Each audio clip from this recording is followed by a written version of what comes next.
आगे आदमी पीछे आदमी, अगल आदमी बगल आदमी, आदमी ही आदमी। आखिर इतनी भीड़ में क्या किसी को पहचाना जा सकता है?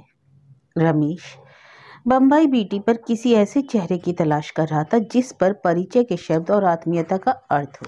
यहाँ तो सारी भाषाएं अर्थ खोती हुई लग रही थी। सिर्फ आदमी का एक रेला उसके चारों ओर से गुजरता हुआ मालूम हो रहा था। रमेश ने एक बार ठहरकर उस रेले से अलग होने की कोशिश की, लेकिन बहाव बहुत तरखा मार रहा था। उसने सिर उठाकर देखा तो नरमुंड ही नरमुंड दिखाई पड़े। रमेश थोड़ा सा बगल हटकर किनारे की छोटी सी गुमटी के सामने आ गया, लेकिन वहां भी आदमी ही आदमी थे। दुकानदार हर आदमी को निपटाकर हटाता जा रहा था। छोटी सी दुकान में बहुत से सामान थे, तरह तरह के बैग, शीशे, पाउडर, लिपस्टिक, नेल पॉलिश वगैरह वगैरह।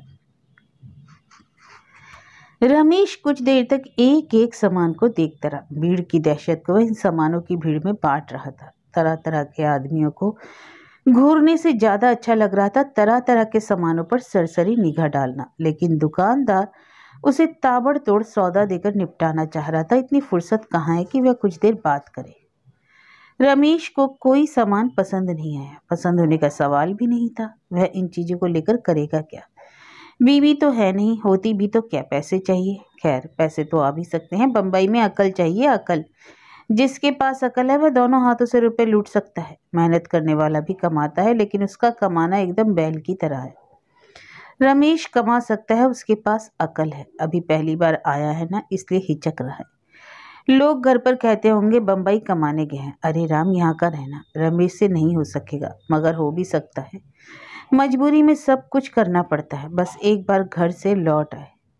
थोड़ा पैसा लेता है और उससे भी ज़्यादा फेफड़ों में कुछ दिनों के लिए ताज़ी हवा भरता है। रमेश को थोड़ा चक्कर मालूम होने लगा। कई दिन हो गए ठीक से खाना भी नहीं खाया। फिर घंटे भर टिकट के लिए लाइन लगाया।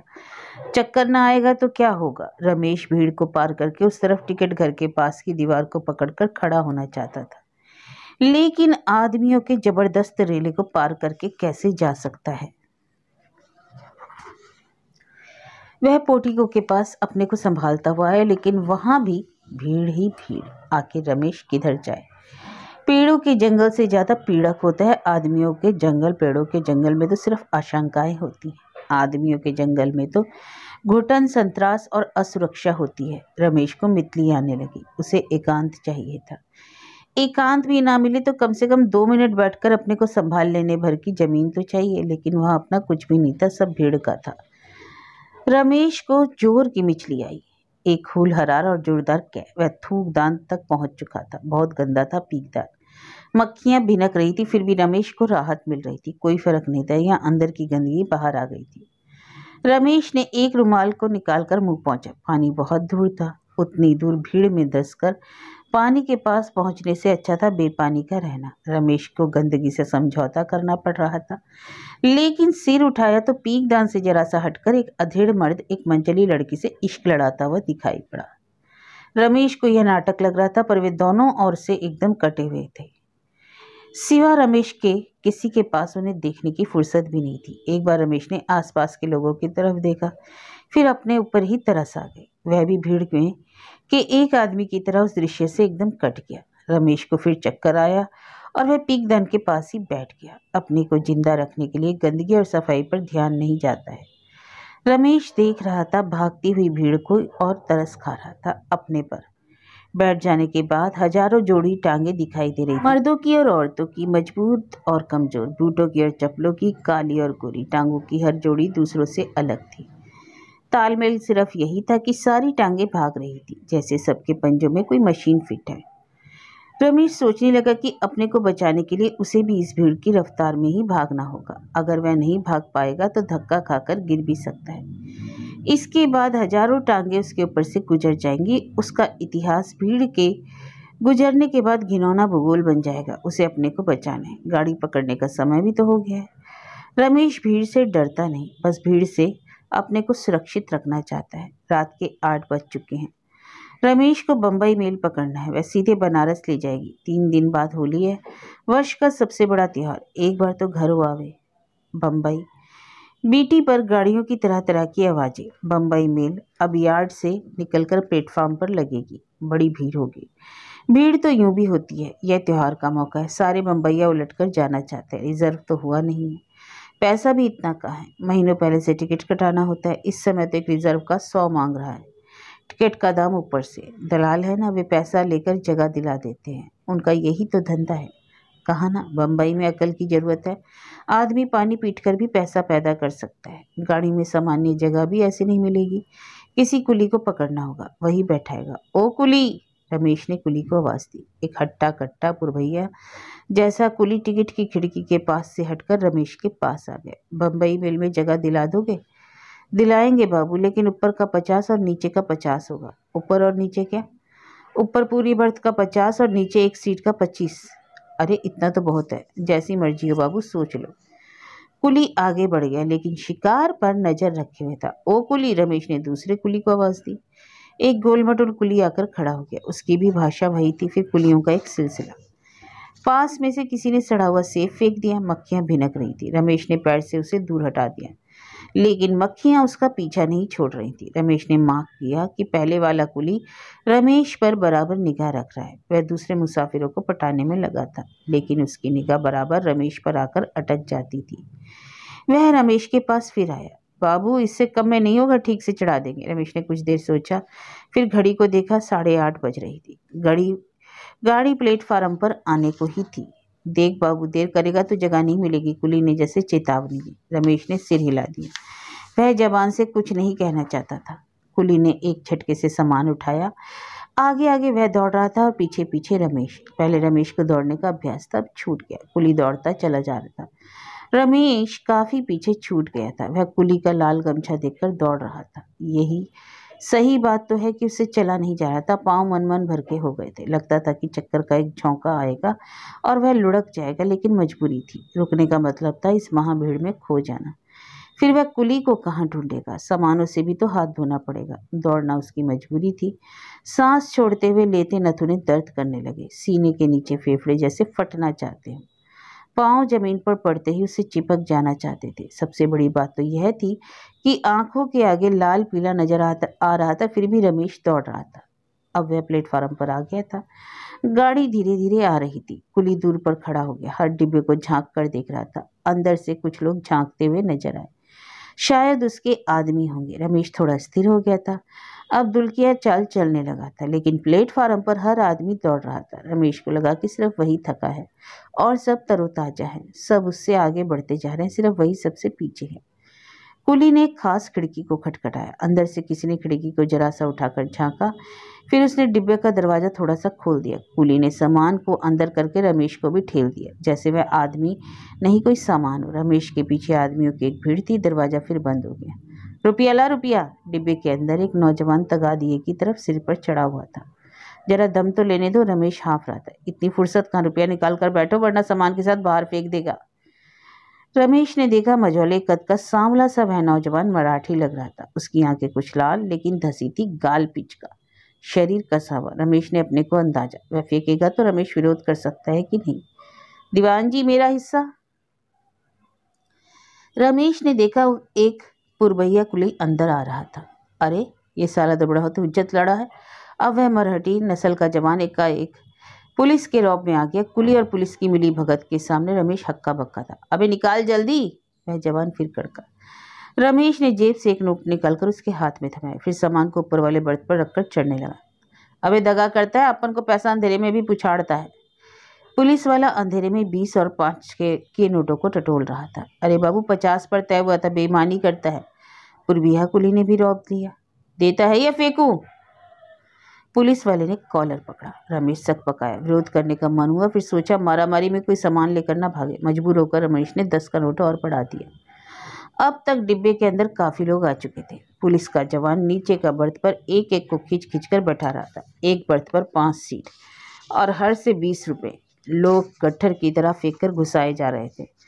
कुछ ऊपर की सीटें बच गईं। कौन 50 रुपए दे? 20 देकर नीचे ही ना बैठ लें? फिर ऊपर का 50 से 40 और 40 से 25 पर ही सौदा होने लगा। 10-15 मिनटों में सारी सीटें भर गई। अब तक कुछ भैया आ गए थे। एक को पहुंचाने के लिए 20-20, 25-25 मोर्चाबंदी होने लगी। तू मैं, ये साला वो मार साले को, धर साले को, साला पुलिस वाला, यहाँ का पुलिस वाला ऐसा ही चोर है। ये साले कुली भी अपने मुल्क से आकर यहाँ नमक हराम हो गए हैं। साले पुलिस की दलाली करते हैं, पैसों का बंटवारा। अब तक पुलिस और कुली सब गायब हो चुके थे। ये सीट देगा कि नहीं देगा? मैंने पैसा दिया है, हराम का था इसलिए दिया। मैं तो यहीं बैठूंगा। कैसे बैठोगे? ऐसे बैठूंगा। ले बैठ, देख मेरी भी साले जान ले लूंगा। मारो साले को, जिंदा मत छोड़ना। यही साला सबसे हरामी। फेंक दे खिड़की के बाहर। और फिर डिब्बे के अंदर एक महाभारत। और सचमुच एक को 3-4 ने मिलकर खिड़की के बाहर फेंक दिया। वह नीचे एक दूसरी पटरी पर गिरा। सामने के इंजन से बाल बाल बचा, लेकिन डिब्बे वालों को कोई गम नहीं। सबकी संवेदना जो मर चुकी थी। इतने में एक तो कम हुआ। उसका यह सामान है, बड़ा मजे का माल है। जब तक दाहिने बाजू आएगा तब तक गाड़ी चल देगी। डिब्बे में आदमी ही आदमी हो गए थे। पहले लोग सीट पर पलथिया कर बैठे थे, दबाव बढ़ने लगा, सीधे बैठ गए। उसके बाद एकदम सट गए। खिड़कियां बंद कर ली गई। दोनों तरफ की बर्थों के बीच में लोग सट सट कर खड़े थे।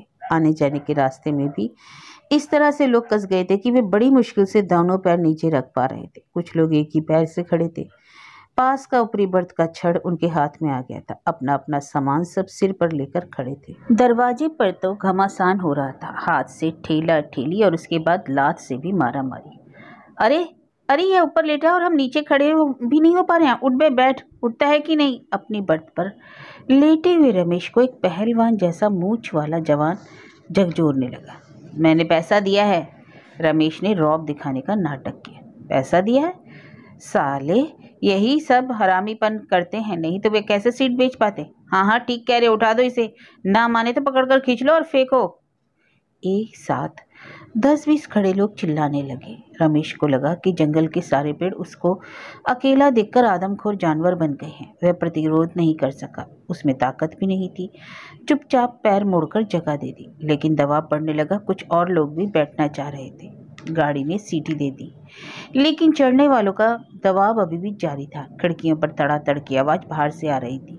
भद्दी से भद्दी गालियां। लगता था कि अंदर किले में घमासान युद्ध हो रहा है और बाहर दीवारों पर गोले दागे जा रहे हैं।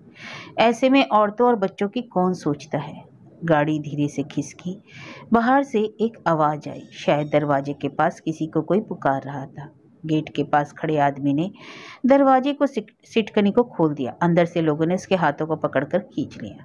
अब तक बाहर वाले का धड़ अंदर आ चुका था। अंदर के लोग उसे बाहर फेंकना चाहते थे, मगर गेट के पास वाला आदमी उसकी मदद कर रहा था। पीछे से कोई ठेल भी रहा था। वह अंदर आ गया, फिर दूसरा, उसके बाद तीसरा। आदमी के ऊपर आदमी सवार हो गए। नीचे वाले चीख रहे थे। ऊपर का आदमी सिर्फ पैर रखने की जगह मांग रहा था। करे भी क्या, उसे भी तो जाना है, कोई मरे या जिंदा रहे। एक हंगामा, थप्पड़, घूंसा, लात, जूता, बड़ा जोरदार हंगामा। आदमी को आदमी बर्दाश्त नहीं था। हर आदमी भीड़ का मारा हुआ था।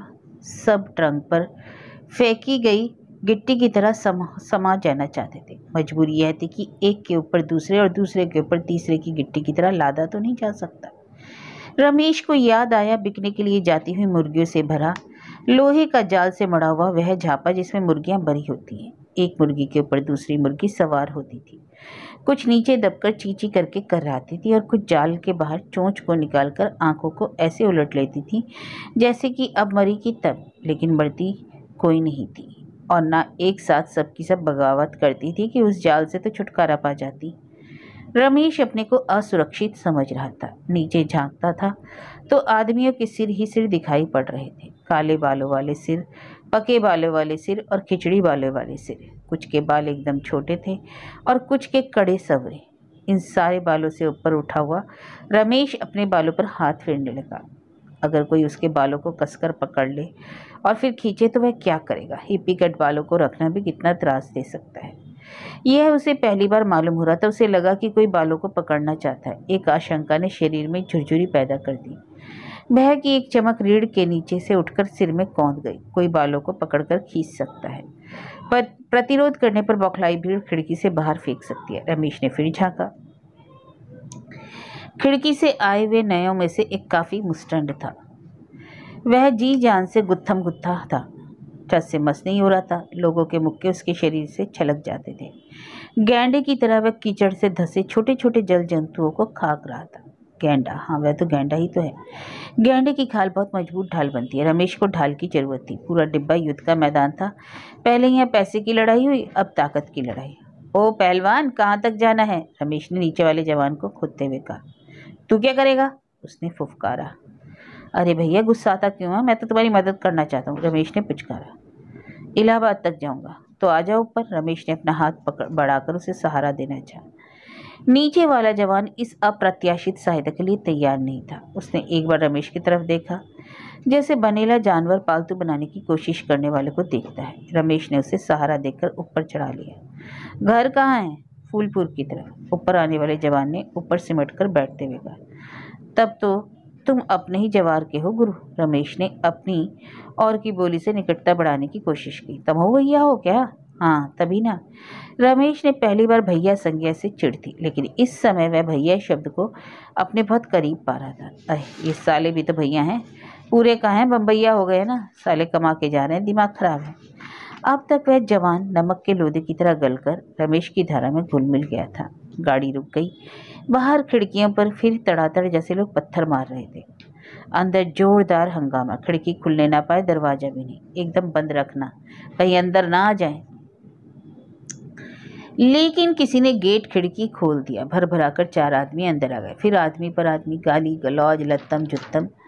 ये साले कुली अंदर घुसाते हैं और स्टेशन आते ही गेट खोल देते हैं। इनकी मिली भगत होती है, मारो साले को। लेकिन वह साला कौन था कुछ पता नहीं। गुमनाम आदमी को गालियां देकर लोग घुटन में राहत पाने की बेमतलब कोशिश कर रहे थे। बम्बई बीटी के अंदर दादर और दादर के बाद कल्याणपुर। खिड़कियों के पास खाटी बम्बैया। इनके आदमी नीचे रहते, गाड़ी रुकते ही खिड़की खोल देते थे। गेट से ठूसे गए लोग अंदर से बाहर की ओर ठेले जाते थे। एक घमासान होता था और उसके बाद सब लड़ते लड़ते शांत हो जाते थे। नगर पालिका की ओर से आवारा कुत्तों को पकड़ने की गाड़ी रमेश ने कई बार देखी थी। फंदा डालकर कुत्ते पकड़े जाते थे, फिर एक झटके से गाड़ी के अंदर डाल दिए जाते थे। सीखचों के अंदर बंद कुत्ते एक बार बाहर आने वाले नए कुत्ते से लड़ते थे, लेकिन थोड़ी ही देर में लड़कर थक जाते थे। बॉम्बे मेल कल्याणपुर से नासिक की ओर बढ़ा। रमेश बेहद थका हुआ था।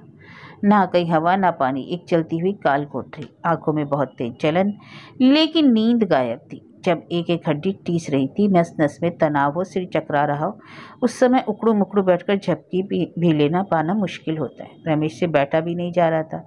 फिर वह उकड़ू मुकड़ू ही बाईं ओर लुढ़क गया। शायद इसी को कुकर कुंडली मारना कहते हैं। रमेश को अपने ऊपर कुड़न सी हुई। वह बार बार कुत्तों के ही संदर्भ में क्यों सोच रहा है? वह आदमी और उसमें भी बुद्धिजीवी। वह कुत्तों की तरह किसी तरह दुम नहीं हिलाता। उसमें परिवर्तन करने की क्षमता है। फिर उसे अपने सोचने पर हंसी आ गई। परिवर्तन क्या करेगा खाक? आज़ादी के 60 साल बीत गए परिवर्तन करते करते। अभी हम आदमी को आदमी की तरह नहीं रख पा रहे हैं। एक काल कोठरी को लेकर इतिहास छाती पीटता है, लेकिन यह काल कोठरी क्या उससे कम है? फिर ऐसी चलती फिरती काल कोठरियाँ सभी महानगरों में हैं। चालों की खोली झोपड़पट्टी, फिर आदमियों की सचल यातना कोठरियाँ। गाड़ी जितनी तेज अंधेरे को चीरती हुई बढ़ रही थी, उतनी ही तेज रमेश का दिमाग भी दौड़ रहा था। आदमी, आज़ादी, आमदनी, आदत और न जाने कहाँ कहाँ। इसके बाद घूम फिर कर रेलगाड़ी के इस काल कोठरी में ही पिसने लगता था। रमेश की कमर टूटने लगी। उसने कुंडली मारे ही मारे बाईं करवट बदली। पुतलियां जलन से अपने पलकों में बंद हो गई और तभी कोई चीखा। अरे बाप रे, जान गई। रमेश ने हड़बड़ा कर देखा। उकड़ू मुकड़ू मारे नीचे देखने लगा। एक के सिर पर रखा बक्सा छूटकर नीचे बैठे आदमी के सिर पर गिर गया। डिब्बे की बहुत मध्यम रोशनी में भी उसके काले बालों में खून की लाल लाल लकीरें उभरती हुई साफ साफ दिखाई पड़ रही थी। रमेश को उमस में भी सिरहन मालूम होने लगी। रंग की होली के पहले खून की होली। नीचे लोग चुपचाप टुकुर टुकुर ताक रहे थे। कोई किसी के लिए क्यों लड़े? जगह छोड़कर बैठा था। कौन बोले कोई बात नहीं, बक्सा छोटा था, चोट ज़्यादा नहीं, अपने आप ठीक हो जाएगा। रमेश ने देखा मौका पाकर कुछ लोग धक्का देते हुए जगह बनाने लगे थे। अब डिब्बे का हर ऊँघता हुआ आदमी अपना सिर और पांव बचाने लगा था। अगर कोई बगल वाले पर झूलता तो वह तुरंत धक्का दे देता, लेकिन धक्का खाने वाला आखिर जाए कहाँ? तिल रखने भर की तो जगह नहीं। रमेश ने झुककर देखा तो डिब्बे में खड़े हर आदमी के सिर पर उसकी अटैची गठरिया झूला था। आखिर ये लोग रात भर इसी तरह खड़े खड़े गुजार देंगे क्या? हर आदमी बेचैन था, सबको अपने अपने सामान के साथ पहुंचने की चिंता खाई जा रही थी। भूसावल आया चला गया, एक भी आदमी कम नहीं हुआ। सोचा इटारसी में राहत मिलेगी। रमेश बार बार पूछता कि इटारसी कब आएगा। पूरी रात गुजर गई, खाना और पानी ना मिले, मगर दैनिक निवृत्ति की तो अनिवार्यता है। सामने नीचे की सीट पर वह मोटा सा सेठ जैसा लगने वाला हर स्टेशन से कुछ न कुछ खरीद कर खा रहा था, पानी गटागट पी रहा था, एकदम खिड़की से सटकर बैठा हुआ था। रमेश के मन में कई बार आया उससे छीनकर पानी ही पी ले, लेकिन इसके लिए नीचे उतरना पड़ता और उतरने का मतलब था कोई उसकी सीट छीन सकता है। आखिर वह कब तक सब्र करेगा, पानी के बिना तड़पता रहे, पेशाब को कब तक जज्ब करेगा। उसने फिर इटारसी की दूरी पूछी, किसी ने कुछ उत्तर नहीं दिया। बगल वाला मुस्टन ढूंढ रहा था। रमेश ने उसे खोद कर जगाया तो वह एकदम बिगड़ गया। क्यों है, क्या है बे, चिल्ला रहा है, मैं क्या जानूं, कितनी जल्दी है तो कूद जा। वह मुस्टंड हाथापाई करने को तैयार था। जगह नहीं मिली थी तो भीगी बिल्ली बनाता, और अब हमारी बिल्ली हम ही को मैं आऊं। रमेश को भी क्रोध आ गया। देख, जदबद कहेगा तो उठाकर फेंक दूंगा। और वाक्य पूरा होते होते उसने रमेश की गर्दन पर हाथ लगा दिया। रमेश ने एक झटका दिया, मगर मुस्टंड की पकड़ बहुत मजबूत थी। जब हाथ से नहीं जीत पाया तो रमेश ने दांत लगाया। वह मूंछ वाला मुस्टंड रमेश की गर्दन छोड़कर गालियों की बौछार करने लगा। 12 घंटे से लगातार सामानों को सिर पर रखकर खड़े लोग नीचे के हंगामे को ऊपर चढ़ा हुआ देखने लगे, लेकिन हर आदमी निर्विकार था। किसी का किसी के प्रति कोई लगाव नहीं था, ना उन्हें गुस्सा आता था और ना बीच विचार करने की इच्छा होती थी। हर आदमी डिब्बे में चलने वाले शीत युद्ध का शिकार होने के कारण तनाव से भरा हुआ था, इसलिए एकदम तटस्थ होकर आनंद भी नहीं ले पाता था। एक अजीब सी स्थिति थी, हर आदमी जब तब होने वाले हंगामों का शिकार था। अधिकतर लोग इस स्थिति में अलग होना चाहते थे। थकान ने हर आदमी को इतना तोड़ दिया था कि वह अपने ही तनाव से बचना चाहता था, दूसरों के तनाव का सहभागी होने का तो सवाल ही नहीं था। 1 मिनट के बाद वह मुस्टंड खुद चुप हो गया। जैसे बारूद निकलने के बाद बंदूक की नली से कुछ देर धुआं निकलता है और उसके बाद नली की गर्माहट भी धीरे धीरे खत्म हो जाती है। रमेश से वहां नहीं रहा जा रहा था। एक तो पूरी रात बीत गई, उसने पेशाब तक नहीं किया था, दूसरे तुरंत की घटना ने उसे बेचैन कर दिया। लेकिन सबसे बड़ी समस्या ऊपर से उतरकर शौचालय तक जाने की थी। रात भर से खड़े लोगों के सिर पर चढ़कर तो जाया नहीं जा सकता। वह देर तक सोचता रहा, तभी एक आदमी नीचे की भीड़ से जूझता हुआ दिखाई पड़ा। शायद वह भी शौचालय तक जाना चाहता था। वह बार बार रास्ता छोड़कर हटने के लिए कह रहा था। ठीक ही तो कह रहा था, लोगों को रास्ता तो देना ही चाहिए। रमेश भी उतरने लगा। वह पैर कहाँ रखे, नीचे एक से सटकर दूसरा आदमी खड़ा था। उसने पहले हाथों से लोगों को जरा सा ठेला, फिर पांव नीचे लटकाकर उतरा। खड़ा भी नहीं हो पा रहा था। भीड़ ने चापा। रमेश चपता हुआ और भी आगे रेंगने लगा। कुछ लोग खड़े खड़े ऊँग रहे थे, उन्हें धक्का देकर आगे बढ़ने में आसानी हो रही थी। वे धक्के को भी चुपचाप सह लेते थे। कुछ में अब भी प्रतिरोध करने की इच्छा थी, लेकिन ताकत नहीं थी। रमेश जितना समझता था उतनी दिक्कत नहीं हो रही थी। वह किसी तरह शौचालय तक पहुंच गया। वहां शौचालय के अंदर भी आदमी थे, एक नहीं 3 लोग में थे। इसमें से निकलकर ये कहाँ खड़े होंगे, पांव रखने भर की तो जगह चाहिए। 2 आदमी किसी तरह दरवाजे पर आकर चिपक गए, एक अंदर ही रह गया। रमेश ने कोने से सटकर खड़े खड़े पेशाब करना शुरू किया। बड़ा सुख मिल रहा था। ऐसा सुख तो उसे कभी सिनेमा हॉल या सिनेमा देखने को भी नहीं मिला था। जैसे कोई स्वादिष्ट चीज खाने में मिला था। वह अपने अंदर असहनीय गंदगी को विसर्जित करने का सुख था। एक गीत गुनगुनाने लगा, फिल्मी गीत था। खुद को वह कोई जवाब नहीं दे पाया। फिर सोचा कि किसी अनिश्चित चीज को विसर्जित करने के बाद इच्छित चीज पाने को लालसा लगती है। रमेश को फिर भीड़ में धंसना था। अब की बार उसे ज्यादा दिक्कत हो रही थी। ऊँघते हुए लोगों की तंद्रा टूट गई थी, फिर भी रमेश को भीड़ में धंसना ही था। एक जगह रमेश को 2-3 लोगों ने दबोच लिया। कुछ अधिक धक्का मुक्की करनी पड़ी। पीछे की तरफ खरोच सी मालूम हुई। शायद पैंट के पीछे वाली पॉकेट पर किसी ने कुछ चलाया है, लेकिन भीड़ में ना मुड़ने की जगह थी और ना घूमकर हाथ ले जाने का मौका मिल रहा था। रमेश ने अगल बगल वालों को घूर कर देखा। वे सभी लोग घाघ थे। वहां का हर आदमी धक्का दे रहा था। हर आदमी दूसरे के अंदर कुछ ना कुछ निकाल लेना चाहता था। रमेश ने अपने शरीर को भीड़ में से ऐसा खींचा जैसे कमजोर घोड़ा पूरी ताकत लगाकर इक्के को खींचता है। उसने एक क्षण के लिए अपने को अपने शरीर से अलग कर लिया। शरीर ही शरीर को घिसट रहा था। थोड़ी देर के लिए वह शरीर से अलग हो गया। किसी तरह रमेश अपने ऊपर के बर्थ पर पहुंच गया। बगल वाला मुस्टंड थोड़ा और फैल गया। इसे देखने और सोचने का समय नहीं था। अब मौका मिला था पीछे की जेब को देखने का, पर अरे जेब तो कट गई। उस भीड़ में जेब कतरा था, सबों ने मिलकर जेब काटा है। साले सब चोर है, मेरा टिकट एक पैसे भी पास में नहीं है, अब क्या होगा। रमेश का सारा दब्बूपन काफुर हो गया। वह ऊपर से कूद पड़ा। नीचे 2-4 आदमियों को चोट लगी। रमेश को किसी के चीखने चिल्लाने की फिक्र नहीं थी। एक जबरदस्त घटना ने उसके रग रग में बिजली दौड़ा दी। अरे झोटा रखकर बेल बटन चढ़ा लिया, दुनिया को चुतिया समझता है क्या। ऊपर बैठे हुए मूछ वाले ने फप्ती कसी। टिकट नहीं लिए हो गए, अब नाटक कर रहा है। नीचे बैठे सेठ जैसे दिखाई पड़ने वाले मोटू ने कहा। साला नौटंकीबाज है, तीसरे ने फप्ती कसी। पूरा कंपार्टमेंट रमेश पर बौछारें करने लगा। यह ऐसी स्थिति की जब भीड़ में धंसा हुआ ईमानदार आदमी भी चोर समझा जाने लगता है। भीड़ का हर आदमी अपने को ईमानदार और दूसरे को चोर समझता है। पीड़ित व्यक्ति को पूरी भीड़ बेईमान नजर आती है, लेकिन भीड़ छोटी सी उठी आशंका को भी बवंडर की तरह उठा देती है।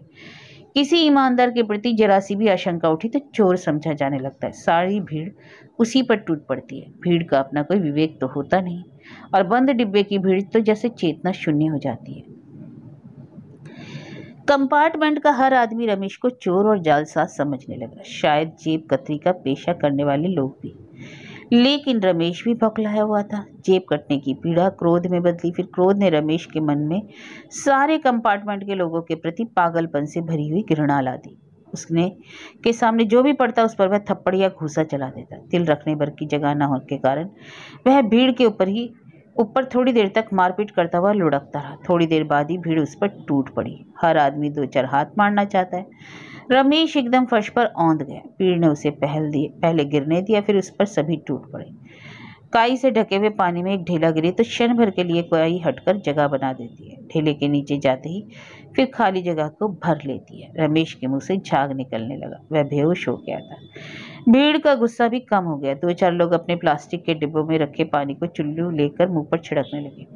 एक आदमी ने नाक के पास कान लगाकर आहट ली, सांस चल रही है, मरा नहीं। बहुत चोट्टा है, फिर बवाल करेगा। इटारसी आ रहा है, पुलिस के हवाले कर दो, रमेश के पास बैठने वाले मुस्टंडे ने कहा। हाँ ठीक बात है। अरे नहीं, बेचारा मर रहा है, बड़े दयावान बने, मरी जाएगा तो क्या तुम जिम्मेदारी लोगे।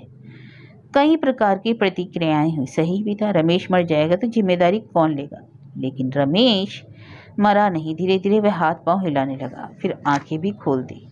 सामने कुछ साफ नजर नहीं आ रहा था, अंधेरा था, ठीक से याद भी नहीं था कि हुआ क्या। हाथ उठाया तो कई जगह खरोंचे थी, खून रिस रहा था। अब पीठ, सिर और पैर की चोट पीड़ा देने लगी। बैठने की कोशिश की, उठ नहीं पाया। जोर जोर दर्द से तड़प रहा था। फिर भी गाड़ी की रफ्तार से ज्यादा तेज उसका दिमाग चल रहा था। बम्बई, बनारस, बेकारी और बेइज्जती, समाज, लुटेरे, देश शासन, वोट, राजनीति, रेल मंत्री, रेल बजट, किराया, यात्रा, दुर्घटनाएं और संवेदना। उसके आगे कुछ नहीं सोच पा रहा था। वह अंधेरे में लुढ़क रहा था। इसे पुलिस में दे दो, बिरना फिर खुराफत करेगा।